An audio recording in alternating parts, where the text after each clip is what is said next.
Ladies and gentlemen, boys and girls, and co-parents of all ages, this podcast is for you. Introducing and the centering the Amicable divorce expert, Gisele Bundchen. Today is our celebrity divorce series, and we're going to be focusing on Tom Brady and Gisele Bundchen. No, they're not actually divorced. It kind of looks like they may. And I found it interesting when their situation came to light when Tom retired after winning the Super Bowl earlier this year, 2022, and then coming back after retirement 2 months later. That really piqued my curiosity. So I followed the story along a little bit, and then I said, it looks like it's getting more serious with divorce. I wonder what's going on with them. And I did more research that really filled in some blanks that I wasn't aware of. So here's what I thought. I knew Giselle was a supermodel. I knew her from being a Victoria's Secret runway model. And then I knew she was on covers of magazines and did other runway work. But I really didn't understand the positioning of Giselle and Tom in terms of career and in terms of how much money they each made. I had absolutely no idea that Giselle makes almost twice as much as Tom. I was reading in an article that Giselle's net worth is $400 million and Tom's is $250 million. Now, listen, these are tough problems to have, aren't they? To be working in those kinds of numbers, but it doesn't even matter. The whole point is it doesn't even matter. People are people are people. And in relationship, they have the same issues that we all have. And what are those issues in a marriage? Well, it's mutual commitment to the relationship. And if you want to raise a family, a mutual commitment to raising a family, which means both people contribute somehow to the children's lives, taking on daily tasks, going to the schools to participate in their games, maybe being participatory in leading groups at the school that your kids are in, but being there, participating, rolling your sleeves up, doing homework, being home for dinner. Now, I live in Los Angeles, where we have type A people all the time, especially in the entertainment industry. And I know darn well the people that make multi-hundreds of millions of dollars do not go home for dinner every night. They can't. That kind of career, that level of money requires that you're always out. Now, go to other careers that you and I have that pay much less money. There are still careers like policemen, firemen, dangerous jobs, and people don't come home every night. They have crazy schedules, or when they do come home, they're so zoned out from their jobs that they just need to have a break to quiet down. But then again, if it's a traditional situation where it's the man who's out and the woman's at home with the kids, the woman wants a break too. It is a never-ending cycle of trying to figure out what works in order to make your relationship function in a marriage and to make your family function. So, yes, I was looking at aspects of their marriage that would connect with all of you. And I was looking at mutual commitment to a goal of raising a family, sharing family duties, and then career.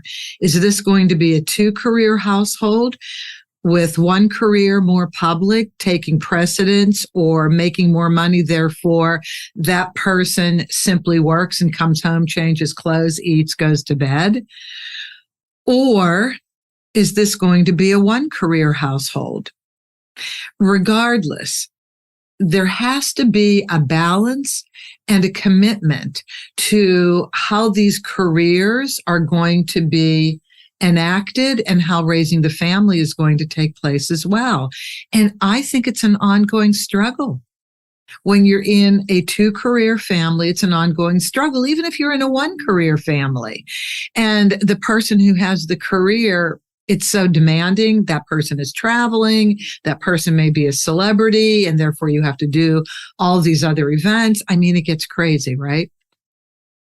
But you have your children at home and you have your spouse at home. And how do you make all of this work? So I never really thought about it. You know, football is my only sport. So I watched Tom Brady win year after year after year after year. And then I saw Giselle in the stands every time he played a game. And it looked like this was the gig, that he would work and Giselle would raise the family and be supportive of Tom.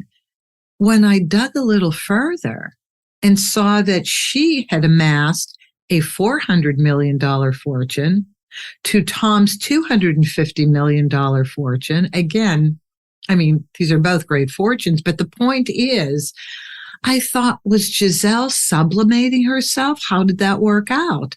So I had to do a little bit more research. I want to catch you up on who they are, who Giselle is more than anyone, because not everybody knows Gisele Bundchen and her career. And I didn't even know that she still continued to earn money while they were married. She didn't forego her career completely. She just wasn't in the spotlight like Tom was. So let me just read through a few things for you, and then we're going to dig into you and how aspects of their divorce affect aspects of your divorce. Giselle and Tom married in February of 2009.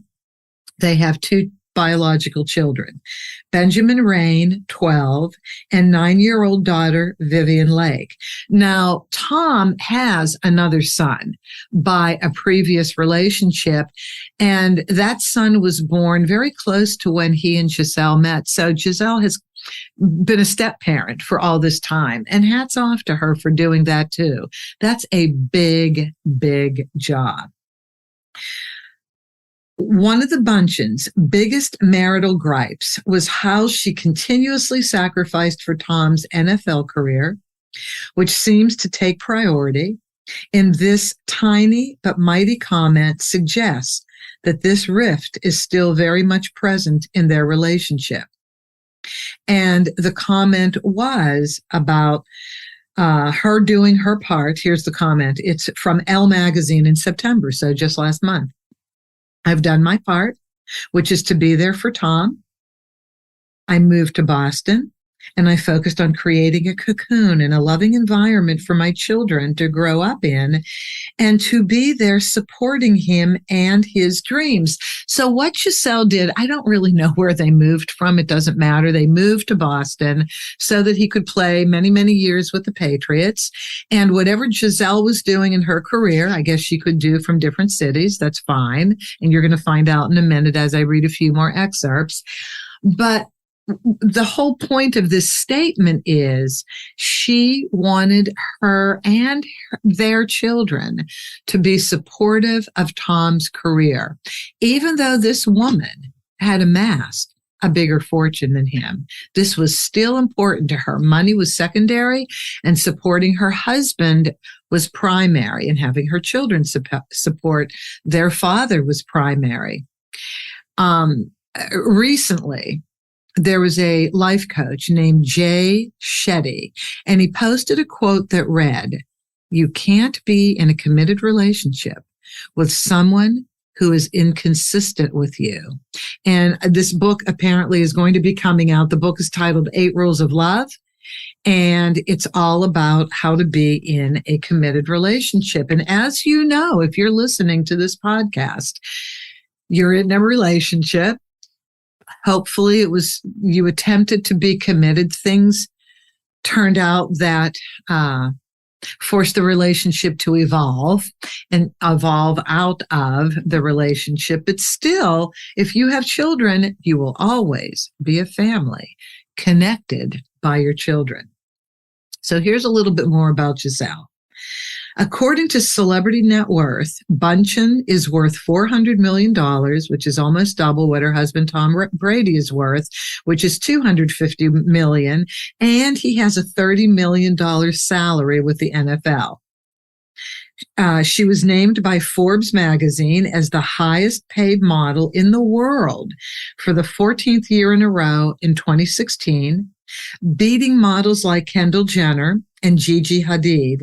Now, Kendall Jenner is, well, formerly Bruce Jenner, Caitlyn Jenner. That's one of his two daughters from his marriage with Kris Kardashian. And Gigi Hadid is, well, her father is a real estate mogul in Beverly Hills. Her mother was on the Beverly Hills Housewives, and her modeling career has taken off. So those are two of the biggest models today. And she makes more money than them, and she's twice as old as them. Imagine that. She has multi-million-dollar contracts with brands like Pantene, Chanel. She started with Victoria's Secret as an angel, Carolina Herrera. And what else? Oh, she started her own skincare line called Saja Pure Skincare. And she wrote a book, which came out in 2018, titled Lessons, My Path to a Meaningful Life. And of course, it was a bestseller. So she was doing things behind the scenes while Tom was playing football. And literally, I know a lot about the modeling world because I'm interested in it. I've come from entertainment, so I'm interested in that. So I knew who she was, but I had no idea that she was still carrying on in her career, but behind the scenes, not in front of the cameras as much as Tom was. So making me think, well, Tom, of course, is the higher earner. He's the only earner. And this is how wrong I was.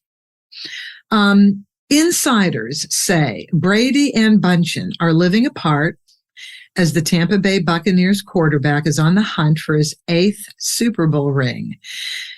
Tension brewed after Brady unretired earlier this year. In a rare interview, the model admitted, Bundchen, she had concerns over her husband's decision to return to the NFL. This isn't the first rough patch in Brady and Bundchen's union. In 2020, the NFL star told Howard Stern he and his wife were on the rocks a couple years ago, meaning in the late teens. Quote Brady, "She didn't feel like I was doing my part for the family," Brady explained on the Howard Stern show. "She felt like I would play football all season." Now listen to this. This relates to everybody.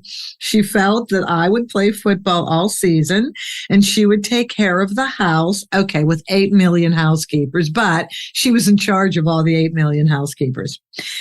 "She would take care of the house, and then all of a sudden, when the season would end, I'd be like, great.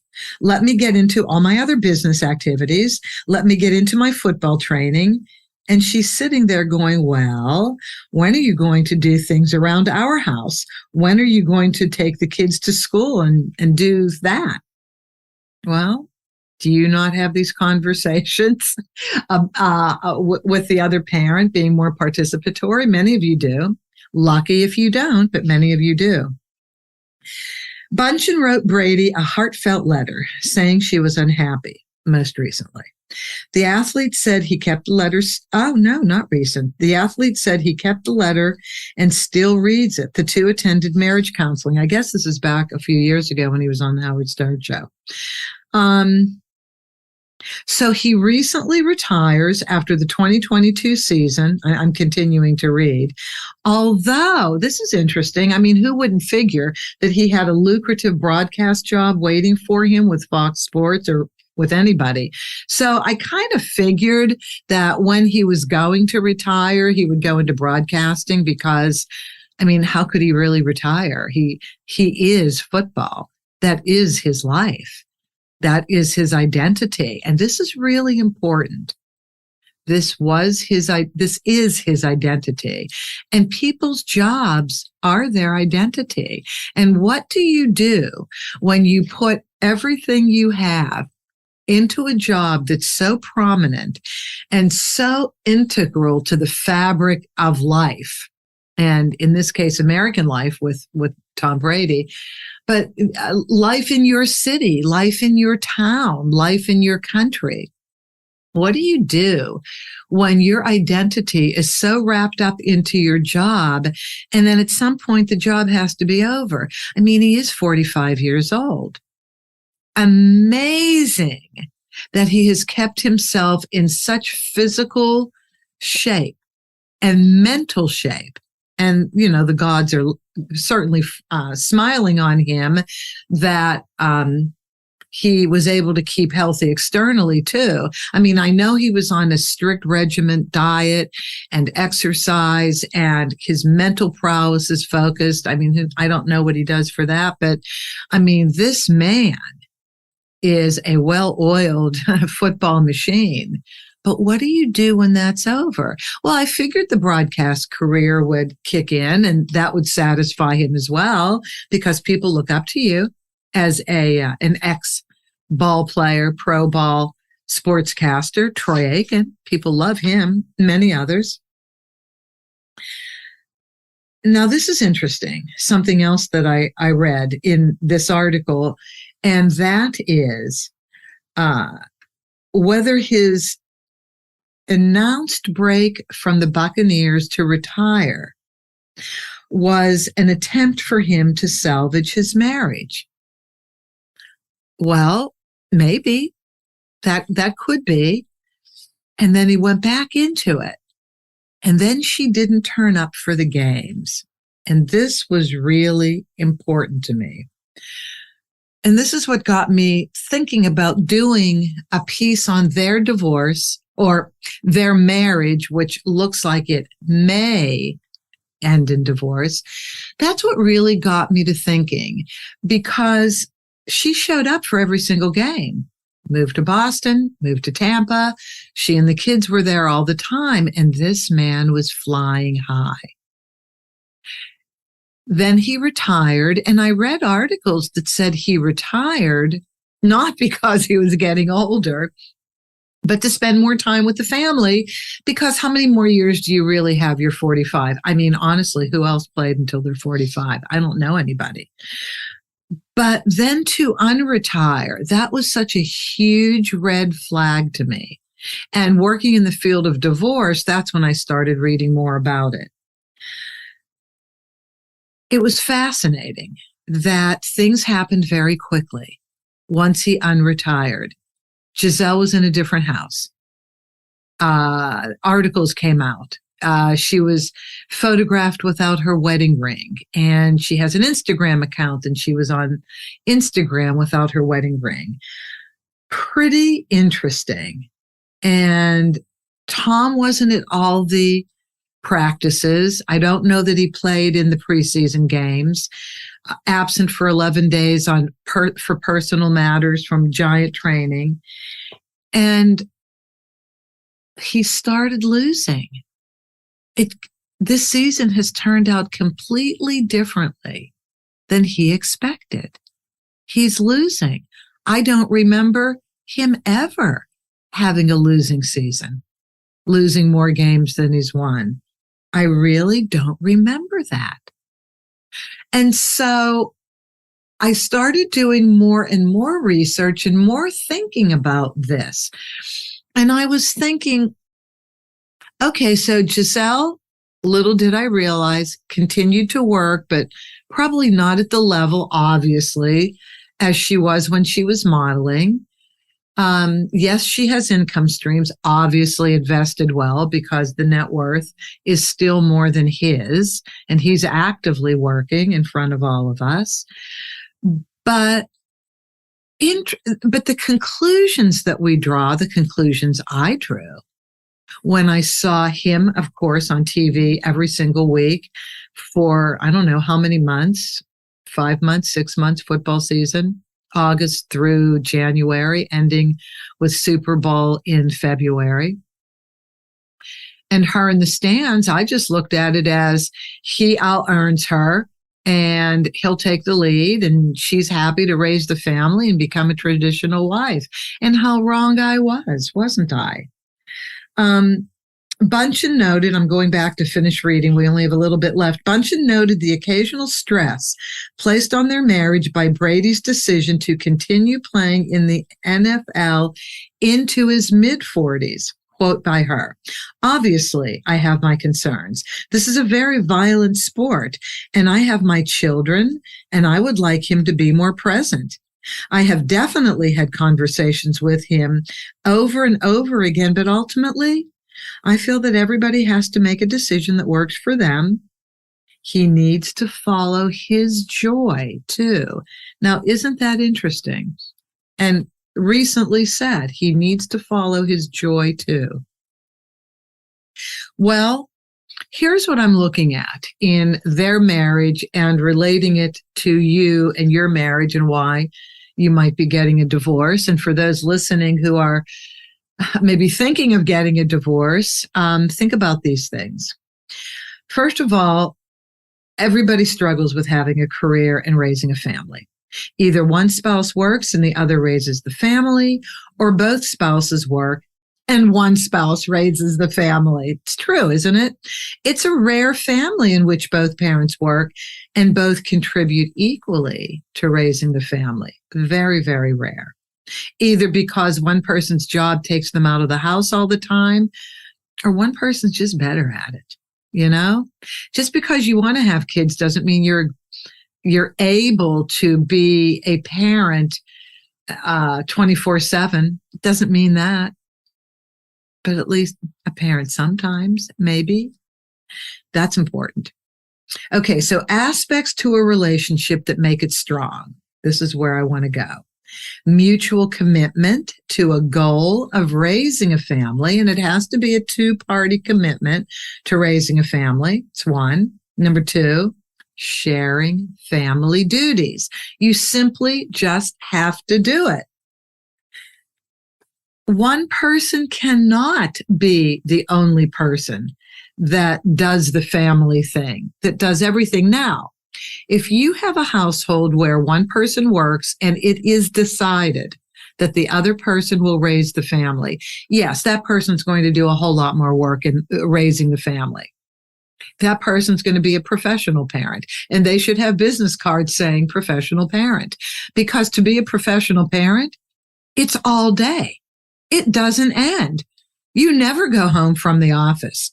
You are in the office 24/7. The only time you get to leave the office is when you leave the house and you leave the kids behind. But sharing family duties is so incredibly important. So let's just look at making a commitment to raising a family and sharing family duties. You have to talk about what it means to both of you, not only prior to having a family, but throughout the marriage. You have to get together, look at how the kids are doing, look at how you're each enjoying your roles, look at, as life goes on, how you might want to tweak those roles, being open to doing a better job at your individual roles. So you really have to keep checking in, because you're running a business. You know, the household becomes a business. One person manages the day-to-day in the household, and the other person earns a living to fund the household. And it really can be an equal relationship in terms of that, managing the household. But the kids want both parents in their lives. The kids need both parents in their lives. If one parent is dominant and the other parent is missing, the kids don't get to attach to the parent who's missing. The kids know about the parent who's missing. They get to see the parent at some points, maybe in the day, maybe not, depending on the schedule of that parent. But at some point during the week, that worker parent will be seen by the children. But I've always asked, and maybe you all can answer this for me, why do you have a family if you're not going to interact with the kids? What's the point in having children if only one parent is going to interact? Do they become objects? Do they become things around you? Now, I know, because I know a lot of people that aren't at home a lot, out there working, being successful while the other parent is at home. So the parent who works and isn't around a lot, what is the reason for having a family? Is it to know that you are not alone? And when you're ready, you can participate with the family? Is that all family means to you? How much do you want to interact? What would you like to do with the family? Is there anything that would be your thing with the family if you're the one who works and you're the one who isn't home much? Have you decided or carved out some time during the week that you can be with your child, even if it's one day? Have you carved out that time to show your children that you care about them, that you're interested in them? Or do you go to their school functions and are on the phone, walking out of the room to take calls, to go on text? Or are you fully engaged in the activities of the children, their performances? This means a lot to children, and it means a lot to the other parent who's taking care of the household. And I know parents are appreciative, those who run the household. I'll double back on that one, by the way. So you need to be appreciative. Let's just put it this way. If the deal was one person raises the family and the other person works, be appreciative that there's money. If there's money there to live a good life, you have to be appreciative of that. But that doesn't take the place of the other parent, the moneymaker parent, investing in their children, not with money, but with their heart, with their soul, with their time. That's so incredibly important for both the career parent and the children. Because as a career parent, you're going to need a balance. You're going to need to leave work and be a human being that isn't defined by your career. Because your career doesn't define you to your children. But the investment you make with your heart, with your soul, with your time, that does mean something to your children. And even if you're in the middle of a divorce and you have co-parenting time, don't continue to work. Get off that phone. Spend alone time with your children, even if you have another relationship, if you're not married. I mean, if you're getting a divorce, you're obviously not married. But if you're in a serious other relationship, still you have to spend time with your children, just your children. You have to get to know them as a separate parent, as a single parent. They need it, you need it. But sharing family duties is so incredibly important. So even if you're getting divorced and you're going to get remarried, please use this as a learning lesson. Families fall apart in this modern era if both parents don't participate in their children's lives and sharing family duties. So let's go to career for a minute. This is seriously important because as a divorce mediator, I have people come here and we discuss spousal support, how long it's going to last, and what is needed for each person to live separately. And it's so much more money than when you're living together. One good income, unless it's multi-millions, but one good income of high 5 figures, low 6 figures, one good income in one household works just fine. But one good income spread between 2 households, now that's very difficult. And it's very difficult for both people to live. And so this is fascinating to me. When one person is on a trajectory to make quite a lot of money. And so it looks like this is going to be fine. Obviously, nobody thinks about getting divorced. And so you have a traditional marriage. One person runs the home, the other person works. And now you're getting a divorce. Let's just say two situations. The person who raised the family did have a great career before they started having children. But it's been a while since they've worked outside the home. You can't just jump into a career again. It doesn't work like that. And this message is for anybody, all of you listening that are the breadwinners. And you find yourself saying to your spouse, well, you used to be in a really great job. Why can't you just go out and do that again? What's the problem? Oh, please.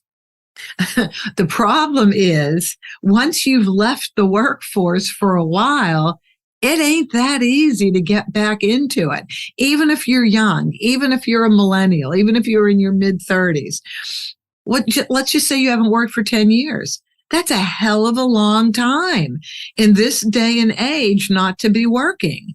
It's going to take a while to get back in the workforce. So please, breadwinner spouse, don't take that cavalier attitude. I know it's scary. I know it's absolutely frightening to look at your income that you were so proud of, are still proud of, and watch it just get crushed in the divorce. I know how tough that is, but I want you to think of the other spouse and how scary that is. Trying to get a job. Who knows when that's going to happen? And what are you going to do with the kids? Are you, the breadwinning spouse, going to be able to see the kids more so the homemaker spouse can spend time working? Maybe they have to, maybe the homemaker spouse has to compensate and take a lower paying job initially and work their way up, and they break even with daycare, with childcare, so that they can work. That's a really big issue. It's a really, really big issue. So you have to be understanding that this is a frightening time for the other spouse, and it'll be obvious once numbers are run for child support and spousal support, how much money the supported spouse still needs in order to pay the bills and carve out their own budget and their own existence. Even when the breadwinning spouse says, okay, I can modify my schedule and I'll take the kids more. It's still a frightening situation. So going forward, you know, I watch these reality shows, and on the New York City Housewives, Ramona Singer has always said, I make my own money because I watched my mother not be able to leave her marriage because she wasn't making money, and she stayed in an abusive relationship because she didn't feel she had options in terms of providing for herself. It's really an issue of trust and reliance when one spouse says, okay, I'll stay home. I'll raise the kids. It's a lot of trust and reliance on the other spouse that they will always make it worthwhile. And if that day comes, which if you are listening to this episode, that day has come. If the day comes that the divorce is now imminent, holy heck, what am I going to do now? I have to scramble. I have to find a job. I have to put my life back together financially. It's an incredibly hard thing to do. So I want to finish this by talking about energy. I wanted to save this for last. I didn't want to open with it because I didn't want to lose the audience, those of you who are not energy people, but hopefully most of you are. So there is an energy that's created by two people getting together. It's either a good energy or not so good energy. And hopefully It's a good energy, and you get married and you start raising a family, and the energy that you continue to bring to the relationship makes the relationship grow.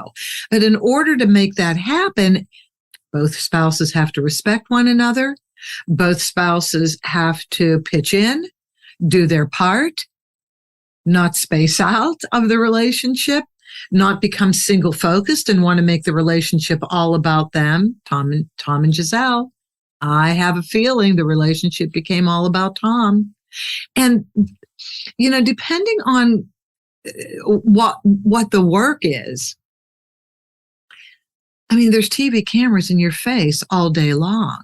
Not in Giselle's face all the time. She kind of left the modeling world. So we didn't really see her, but we saw Tom 5 months a year. And so the ego grows when that happens. The sense of importance grows. And therefore, you start pulling away from family. You start, I don't know, I'm just guessing. Obviously, Tom and Giselle have not taken me out to dinner.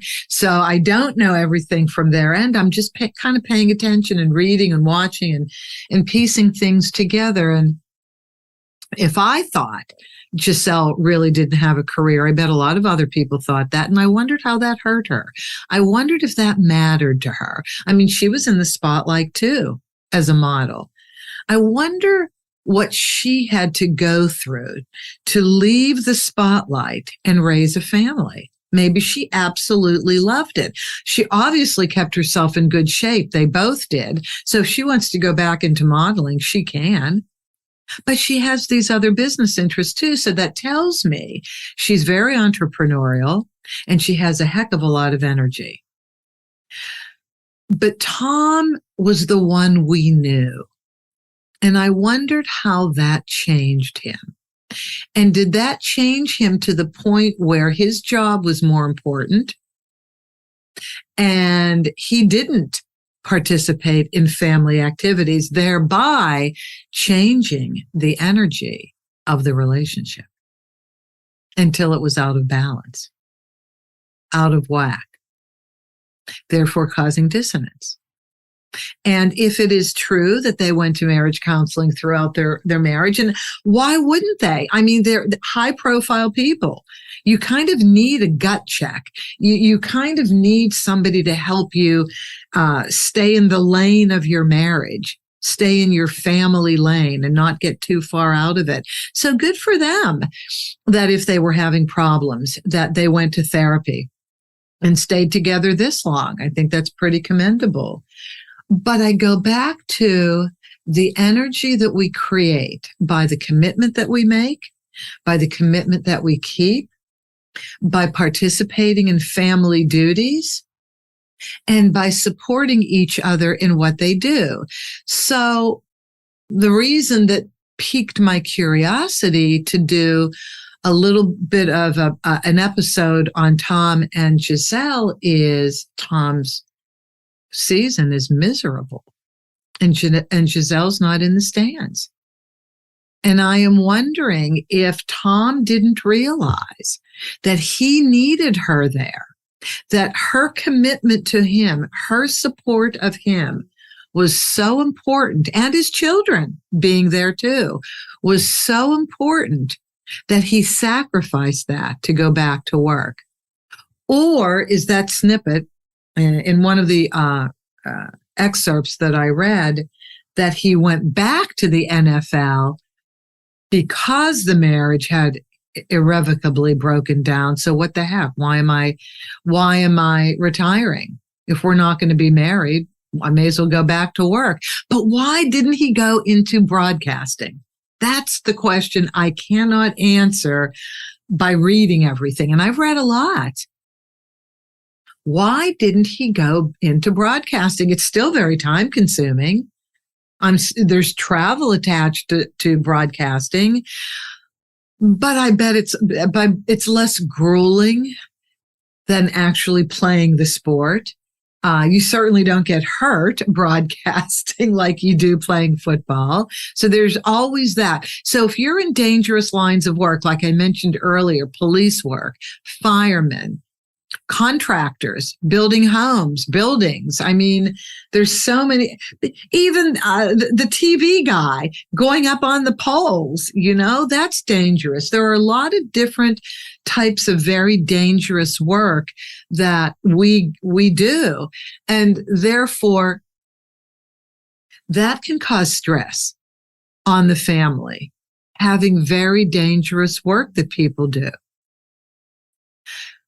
But when you had a family dynamic, like the dynamic that Giselle and Tom presented to us, the dynamic of Giselle and the kids show up for each game, move to the cities Tom needs to move to play his career, because that's the way it goes in football.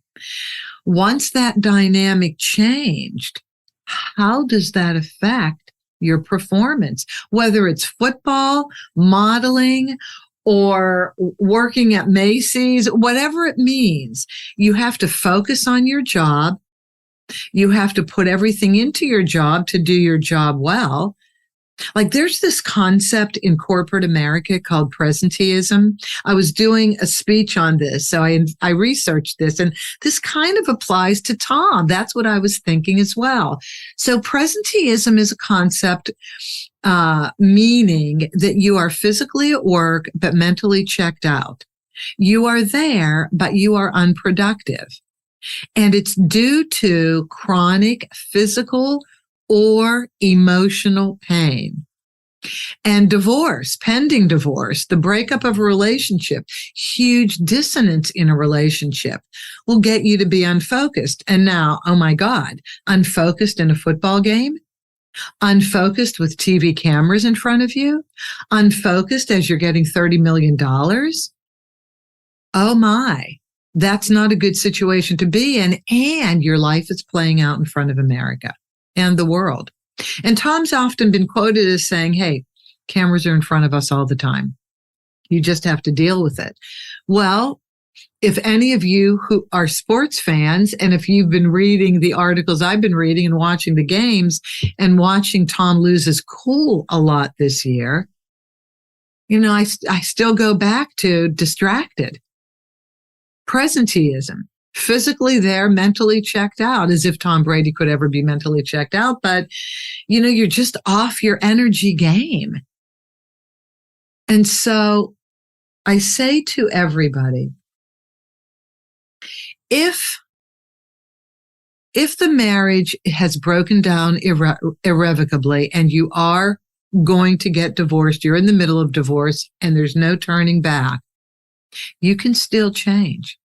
You can still correct the things that drove you to the divorce.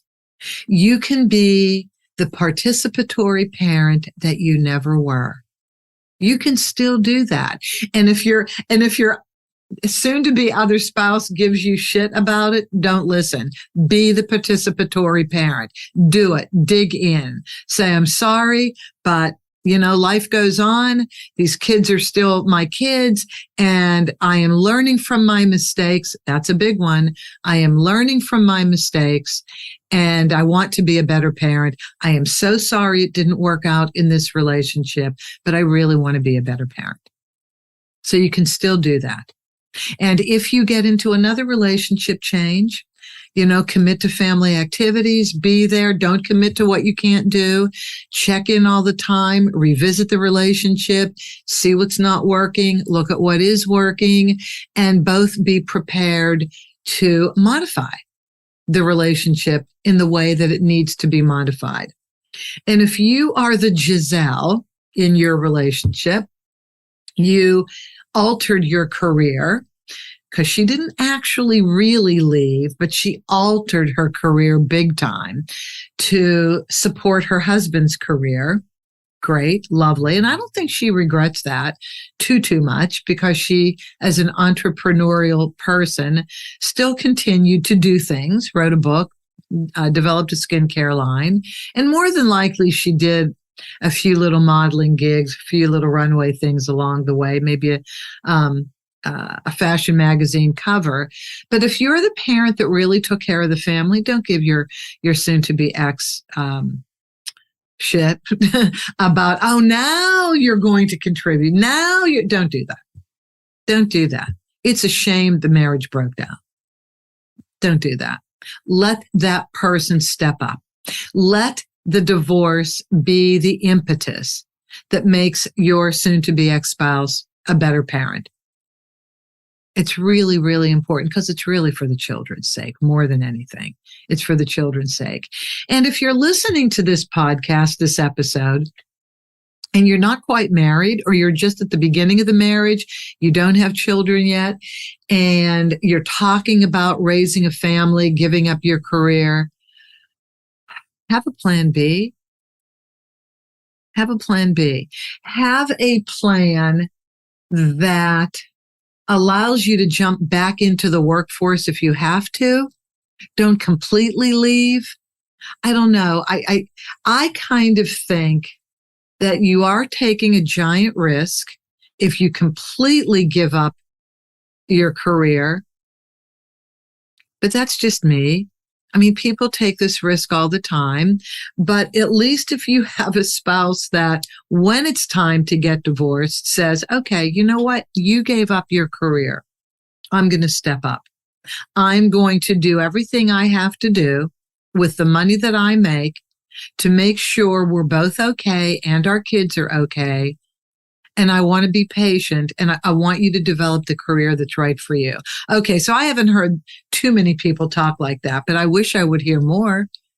I wish the spouse who makes more money and is the payor would say, you supported me in my career.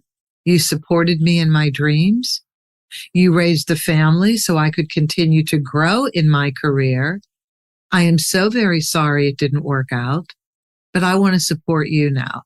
Even though we're getting divorced, I want to tell you that I recognize what you've done and I would like to support you. Now, that's in consideration that horrible things haven't happened. You're still trying to get over them. You haven't apologized. You haven't forgiven each other. Maybe there was huge infidelity. Maybe there was huge financial malfeasance. Of course, people get divorced for different reasons. But if it's the garden variety divorce where there may have been a little infidelity, I'm sorry, that's garden variety. And because you were growing apart anyway, you have to consider that, growing apart anyway. Take stock, apologize to each other, and then work together to transition out of the marriage. If you can work together to transition out of the marriage so that both of you are taken care of, that would be ultimate. At the end of the day, talking about energy and finishing up now, my message is at the end of the day, we're all energy. Have you noticed when a loved one passes on or an animal passes away, all of a sudden they look different because they're not there. It's just their body. It's our spirit, our emotions, our heart, our personality. That's what gives this body that we're in the look that it has. And so we are all energy, and we can change our energy whenever we want to. Our commitment to change, our recognition that, oh, you know what? If I change this about me, that's going to change everything about that. And it's true. Little steps that we each take to correct things that need to be corrected in our lives, making different choices, changing the unhealthy choices that we've made to much better choices. We can still do that even though we're getting divorced. And even though Giselle is not wearing her wedding band and is living in a different house, all the quotes from her seem to be, I wish Tom well. I want everybody to be happy. I kind of think she's going to be a decent co-parent. I hope so. I really hope so, because she really participated in raising what appear to be two good kids. It just appears to be. So anyway, don't want to ramble. this is my last message. We are energy. We can change our energy anytime we want. We can make our situation better anytime we want. We may not get back together again, but we can be good co-parents. We can be good divorced people, and we can learn from our past. So thank you very much for listening to our celebrity divorce of October, Tom Brady and Gisele Bundchen. Remember the key points. Mutual commitment to a goal of raising a family is important. Sharing family duties and the way we handle career as in our ability to live well. And the way we support each other's career is really, really important. So thank you very much. If you would like to suggest a topic to me, you can reach me through my email or the website, judith@theamicableddivorceexpert.com, or through SpeakerPipe on the website. And as always, have an amicable day. That's our show for today. Thank you for joining us. Be good to yourselves, be kind to your spouse, and cherish your children above all else.